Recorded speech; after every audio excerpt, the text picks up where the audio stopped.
podpisom dodatka številka 2 k dogovoru o medsebojnem sodelovanju v zvezi s projektom posodobitve vojaškega letališča Cerklje ob Krki sta občina Brežice in Ministrstvo za obrambo znova sklenila neposredni dogovor o vlaganju v lokalno infrastrukturo.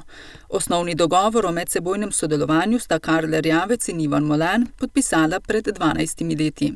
Moram reči, da sem zelo zadovoljen, da po 12 letih podpisujem aneks. Mislim, da je bilo 4. aprila 2007, ko smo se odločili, da bomo posodobili vojaško letališče, smo se tudi dogovorili, da bo potrebno tudi nekaj prispevati za lokalno skupnost in zlasti za kraje ob letališču. V tem trenutku naj bi šlo za 2 projekta, ki sta v neposredni bližini letališča Cerklje ob Krki. Eno gre za nevarno križišče v Črešnicah, ki bi naj bilo urejeno tudi z pločnikom, avtobusnim postajam in vsem, ki je potrebno.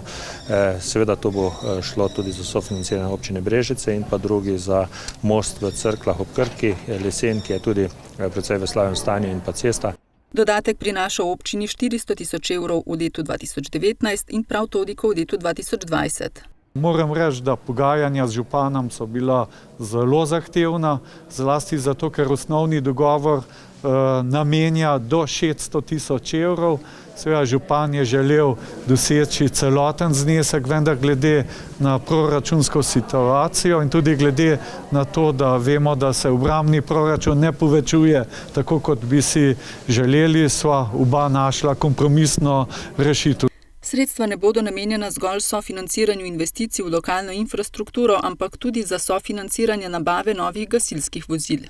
Treba vedeti seveda, da občine imamo praktično vse manj svojih denarjev prostih, kajti stroški drugi se povečujejo in s tem bomo lahko omogočili tudi investicije v gasilstvo, tako da v letošnjem letu gre za nakup avtomobila v Cerkljah ob Krki in tudi s tem bomo pripomogli k požarni varnosti, kajti dejansko tudi gasilci v primeru ali požarne ali drugih vaj sodelujejo tudi z letališčem in bojo tudi s tem bistveno bolj uspešni. Sem zelo zadovoljen, da tukaj v Brežicah lahko tudi ugotovimo odlično sodelovanje med gasilci in pa slovensko vojsko. In to je tista dodana vrednost, ki jo prinaša tudi podpis današnjega aneksa.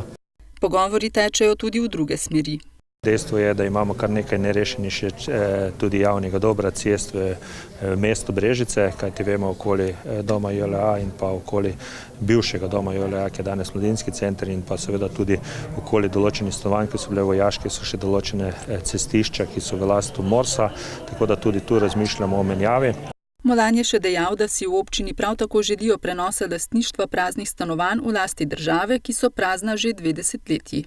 Smo se pa pogovarjali, da bojo se tudi do 2. leta preučila možnost, ali je še nekaj stanovanj, ki bi jih lahko se odstopilo v prihodnosti občine za socialne in pa mlade družine. To se bo pripravilo nekje do 2. leta in jaz verjamem, da bo v naslednjih letih možno tudi še pridobiti v občini določena stanovanja, kajti v preteklosti smo jih že kar nekaj pridobili in s tem seveda tudi olajšali socialno stisko v občini Brežice. Občina Brežice je sicer v zadnjih 12 letih z namenskimi sredstvi ministrstva uspela izboljšati lokalno infrastrukturo v krajih ob letališču. Poleg tega je od države prejela 14 stanovanj.